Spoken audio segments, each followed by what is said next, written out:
अरे बड़ा कमजोर लेग पीस है। इस मुर्गी को पोलियो हो गया था क्या?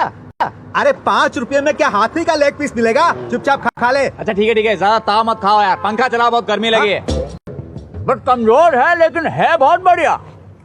अच्छा सुनो, हाँ। बिस्लेरी है? नहीं।